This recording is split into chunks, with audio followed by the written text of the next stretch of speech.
Yo, what's good, everybody? Welcome back to the channel. How y'all doing? Howdy, kids? I'm Q, the Costa Rican coach of the Chicago Dragapults. Yes, sir. And today we are back with another Pokemon Scarlet and Violet Draft League battle here in the GBU. If you guys haven't been paying attention, we're in playoffs, all right? It's round one. If y'all haven't been paying attention, the first 6 weeks of the season, we went undefeated, 6-0, on top of the world. We couldn't be stopped. And then back-to-back games to end off the regular season. We lost back-to-back games to end off the regular season. So now we're here. You know, nothing matters anymore. Whatever happened in the past is irrelevant. Playoffs is basically a brand new season, and it's one and done. If you win, you move on to the next round. If you lose, you're one and done, and then it's Jover. You know what I'm saying? We're going up against the homie Killawaboom, coach of the New Jersey Goldengos. I hope the acronym is NJ Goldengos. I assume that means New Jersey. But regardless, let's put the matchup on screen right now. Boom. Man's got a pretty... we're good. Man's got a pretty crazy team, man. Darkrai. Y'all know how I feel about Dark-type Pokemon in the Draft League format. I hate them. I hate playing against them, especially all the good ones. And I had to play against every single broken one this season thus far. A fucking Urshifu Single Strike did it. Chien-Pao did that. And now we got to go against Darkrai. Now, a lot of people will tell you that due to power creep, Darkrai isn't as broken as like even some of the newer Pokemon that are introduced in this generation. Mons like Chien-Pao and Fluttermane and things like that. But even Fluttermane was banned in this league, but yet they allowed Darkrai. They have the same special attack stat. The only difference is that Darkrai is 10 points slower than Fluttermane, which in my opinion does not account for... It shouldn't be allowed, okay? It's an Uber. It's an Uber for a reason, and it should not be allowed. But here it is. We got to face off against it in the first round of the playoffs. Can we prevail against one of the most broken dark types in the game once again, like we did previously in the season? I really do hope so. But not only that, they got Jirachi, they got Dragonite, they got Big Azu, Big Gengar, I don't know why I said big, Young Zapdos, Galarian, Toedscruel, Terra Meloetta, which if y'all paid attention to our PPL run, y'all know Terra Meloetta is a huge threat. Young Pillow-Swine, which we love on this channel, and then Avalugg. So yeah, man, really cool team. Top 6 is very threatening, paired with Terra Meloetta that can bring over something like Azu or Dragonite. Could also be super fucking strong. And then Pillow-Swine is a really good defensive piece. I could totally see it showing up today because we do have double electric types on our potential team.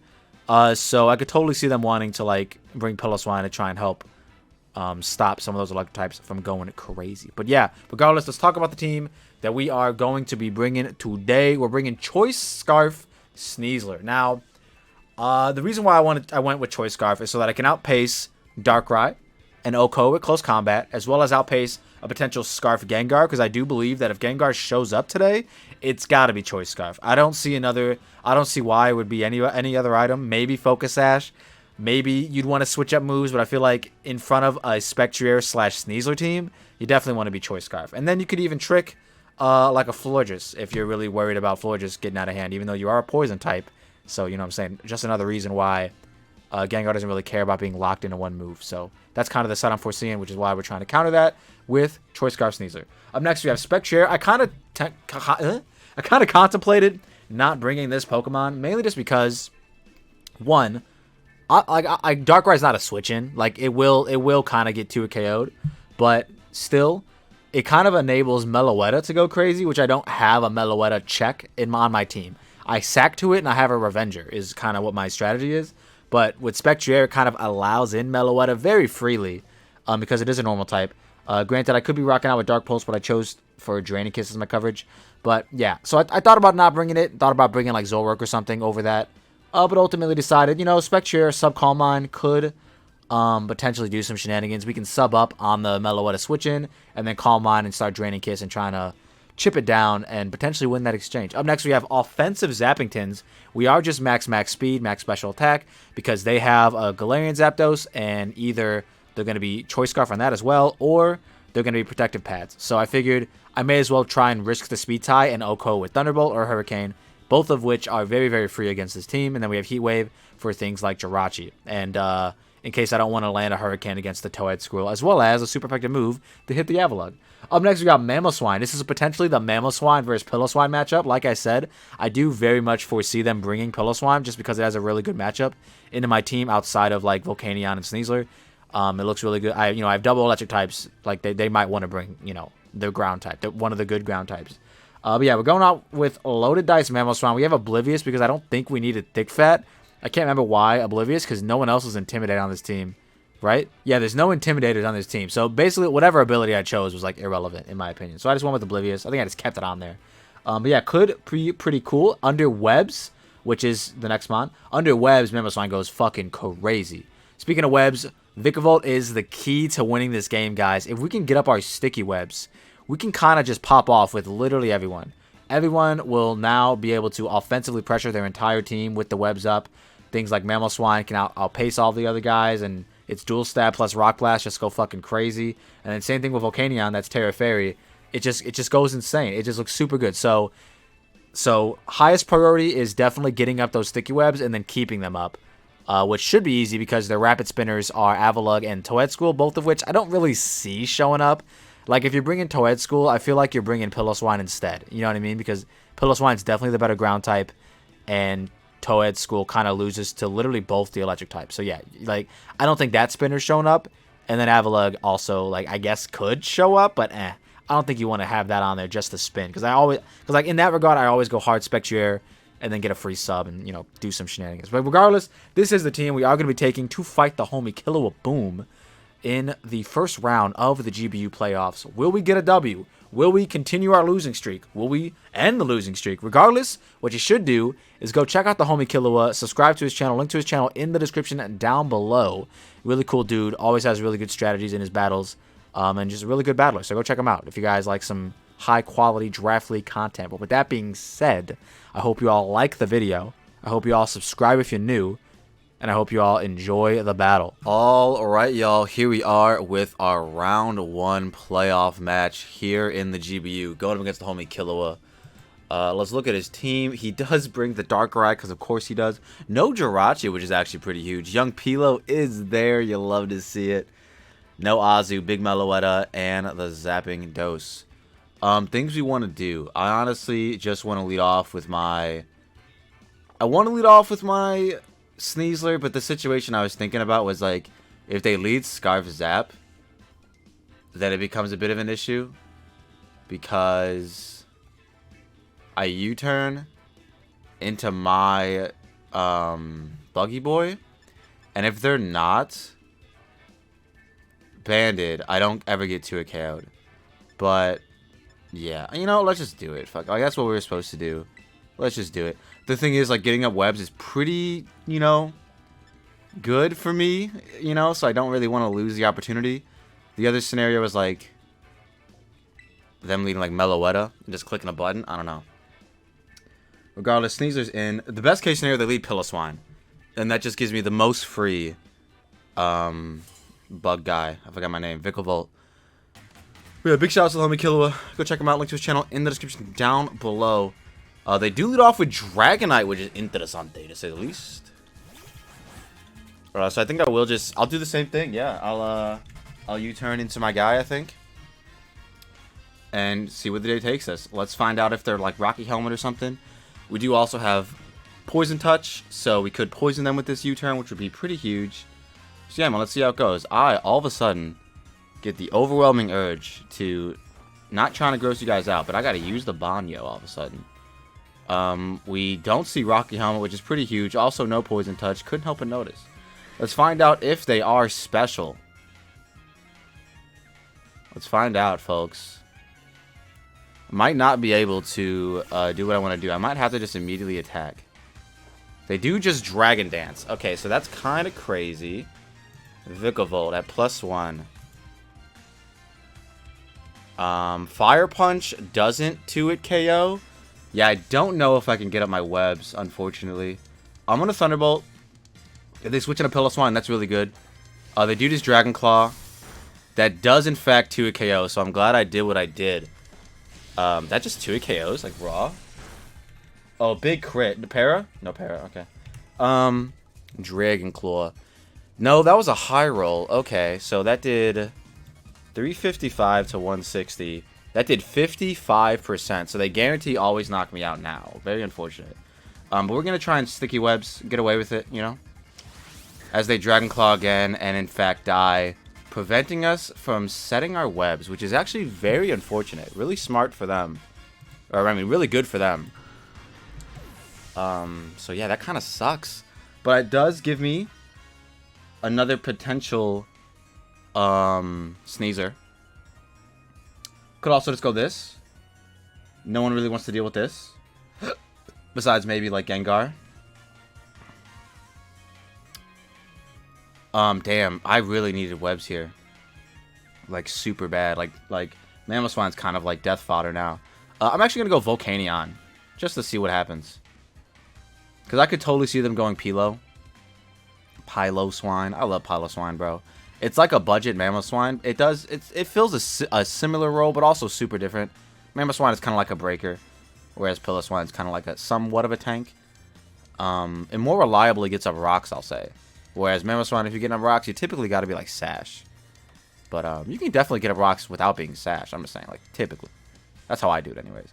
Regardless, I'm curious to see what the double down entails. Because I was max Fizz that Vikavolt, too. They do go Zapdos G. Okay. What do we go into? Volcanion. That's actually perfect. So, Galarian Zappingtons.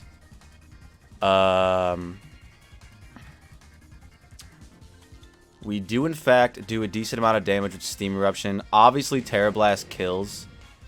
If they stay in. So I doubt they do that. Banded Brave Bird never kills me.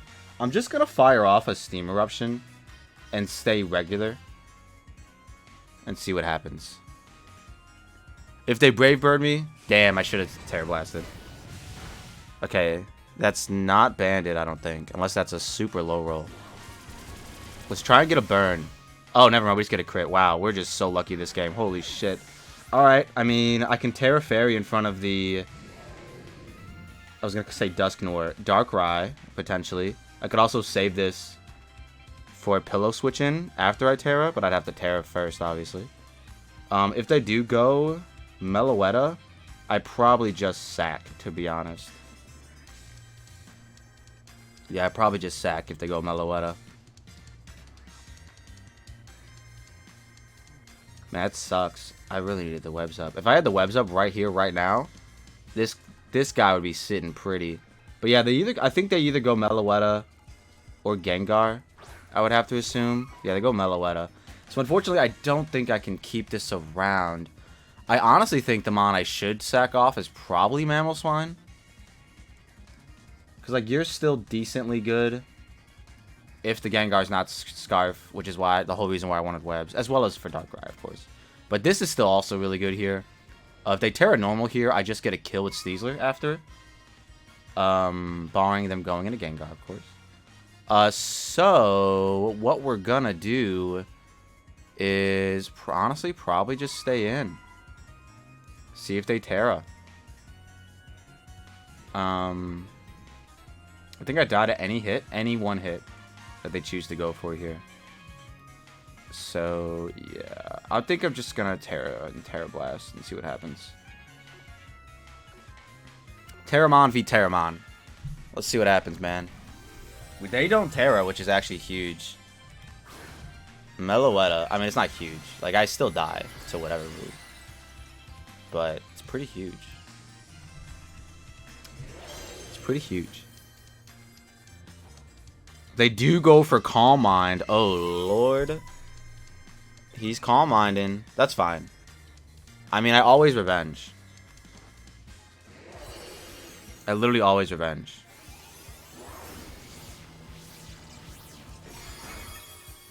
I think. That did very little, by the way. I always Revenge with this. Every single time. I'm gonna go hard Mamoswine. Because I feel like that's the most expendable member. I don't need it. You know what I mean? I don't need it. Both flyers are gone, which means like Mamoswine does look really solid here. But we'll see what happens. Hyper Voice. Hyper Voice is going to do a crazy amount of damage to me. Like, Mamoswine dies 100% to... Yeah, +1 Hyper Voice. Damn. Did, in fact, tank one. But this is where we Ice Shard. They could anticipate me being, like, Scarf, I guess. If I was, do I kill? The answer is no. So I'm just going to Shard.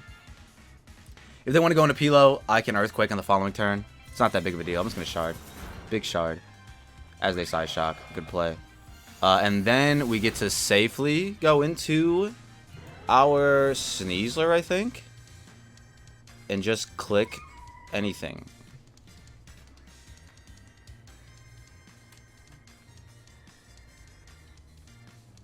Do I CC? Mamoswine could have traded with Gengar or the Dark Guy, so that kind of sucks. Diaclaw doesn't guarantee kill. They are Terra Normal because we have to tell each other what we are. So yeah, if I can get rid of that Gengar, this Sneasler isn't looking too bad. I'm going to CC. If they make the Gengar play now, good play. You know what I mean? Because then I'll be forced to, like, sack something off. But at the same time, I'm clicking CC. If they couldn't Terra, I would just easily U-turn here, right? U-turn would be a no-brainer. But unfortunately, that is not the case of what we're living. If I Steam Eruptioned and then I Sharded, then I would just Diaclaw. Because they'd be in range. But I did not Steam Eruption, I Terra Blasted. So this is what we're dealing with now. This gives them the opportunity to make a play. So hopefully they don't make it, is what I'm going for. Hopefully they don't make it. I did just wake up, in case you guys are wondering. I was, oh shit, they did make the play. Good play, man. Yep, good play, good play, good play. They don't know I'm Scarf, but, like, still, really good play. Really good play. So I'm going to hopefully go off the fact that they're going to click Psychic instead. Or do I just go Krakatoa? Or do I just go Krakatoa? I think I just go Krakatoa instead, actually. But then we're banking on Sneasler, like, 100%, what's it called? But yeah, let's see if they click Psychic or not. And I'm assuming Scarf, but I don't know for sure. They do click Psychic. Okay, as expected. It does kill us. Okay, so big Gengar with a Psychic. Big Gengar with the Psychic. I don't think I saw Life Orb Chip. I wasn't paying attention to the screen, so maybe I did. Big Gengar with the Psychic. Zappingtons can come in here and just click Hurricane. Not too bad of an idea. Spectrier definitely comes in and clicks Shadow Ball, potentially. Or I could just sub up, because Psychic doesn't do that much damage. Zapdos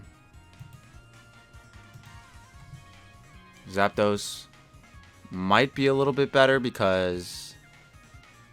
Well, I could just go Sneasler and Lash Out. I mean, that's also a possibility. But then if this thing is like Sash, then I'm so sad, you know?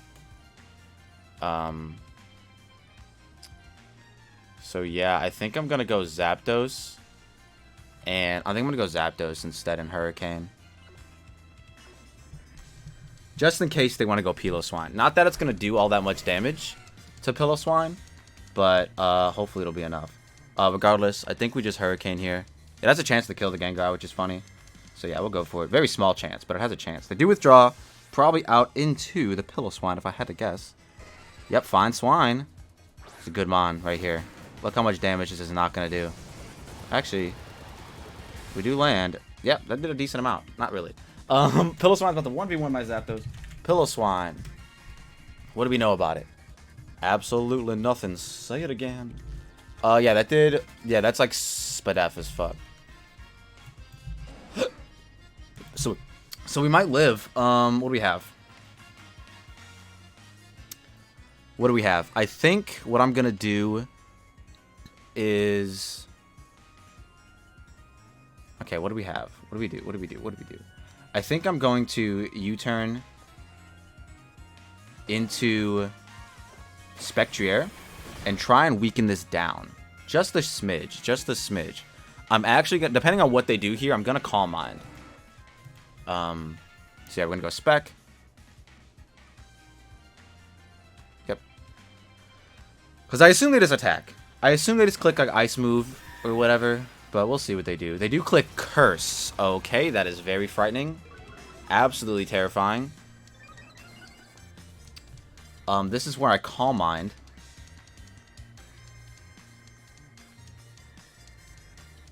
That is terrifying. Oh, what if it's Rest Talk? That would be kind of... Yo, no, low-key, yeah. All it needs is Dual Stab against my team. Rest Talk is actually pretty fucking good. We'll see. They are Eviolited and Cursed up, so... Regardless, we're +1/+1 now. Which is really good for our morale, if not anything else. They do probably just go for an attack, if I had to guess. Yeah, big Earthquake, so this should do a lot to me. Yeah, that is a lot. Okay. That is a lot. So they're like super invested, or they just got a really good high roll. Regardless, Shadow Ball very free. So I'm just gonna click it. Ice Shard does kill me. Oh fuck, we lost. GG's. We lost. We so lost. Oh my god. That's crazy. Yeah, GG's. We definitely lost. Yeah, there's no way we get out of this. Oh, maybe. Wait, if this isn't, like, super defensive, we have a chance to kill this. And then if we can get rid of Gengar, I can just CC win, potentially. We'll see. I mean, I feel like they know by now that I'm not banded, but, I mean, they know I'm choice locked to some degree. Right? Or not into that. Well, I guess they don't know. They have a hunch that I'm choice locked to some degree. Honestly, I think the deciding factor was just them going hard Gengar. I think I needed to make that play and call them out on that. But we do end up not getting the kill anyways. So, it does not matter, honestly. It does not matter. It does not matter. Damn, dude. I was not looking forward to this in terms of losing, because a little bit of lore, not lore. I mean, if you've been sticking around the whole season, you know, we've been going, or no, we went 6-0, and they proceeded to lose the very next 3. It's kind of unfortunate as hell, but it's what happened. That's just how it is sometimes, man. Sometimes you go undefeated for 6 weeks in a row, and they just lose 3 in a row, including the only playoff match. It's kind of crazy. I think I mean, they had really good prep. Them Dragon Dancing immediately with Dragonite was also really, really smart, because, like, if they didn't do that, I literally go Vikavolt, I get up Webs, and this is an entirely different game. You know what I mean? It's, like, such a different game. Like, I'm Meloetta, I can go hard Mamoswine and then do big damage to it instead of Ice Sharding. Darkrai in this scenario... Well, in this scenario, it's, like, different. Like, right? It's, like, whatever. But, the Gengar is never a threat. So, yeah, it's really, really, really well played by Killua, honestly. Hopefully, they make a good playoff run after this. And, or, I mean, like, continue to make a good playoff run after this. And potentially win it all. But the homie Jay is also involved. So, that's who my money's on if I was a betting man. But regardless, I had a really fun season. You know what I'm saying? All things considered. The first 6 weeks were amazing. And then losing 3 in a row kind of sucks, but it is what it is. You know what I'm saying? I had a really fun I had a really fun time using Spectrier and Sneasler and Zap and Mamo and all the other Pokemon on my team. Volcanion was insane the first couple of weeks of the season. Then didn't really do that much towards the later half, but it was still a fun mon to use. Regardless, I had a good time. Big shout out to the homie John Jr. for inviting me. I would totally be down to come back again if they ever do this league in the future. Of course, you know, if I'm not doing a bunch of other leagues at the same time. But yeah, man, really fun time. Go check out the homie Killua, really cool dude. Link to his channel in the description down below. But with that being said, I'm gonna get out of here. Don't worry, guys. Draft League ain't going nowhere. We still have our MBC run going on, as well as we have 2 Draft Leagues starting up once the DLC, once the Indigo disc comes out. So have no fear. Draft League is definitely here to stay. And then, of course, on the channel, we also just have videos coming out every day. So with that being said, I'm gonna get out of here. If y'all like what you saw and you saw what you like, don't forget to leave a like and subscribe if you're new, and we'll see ya in the next one. Peace.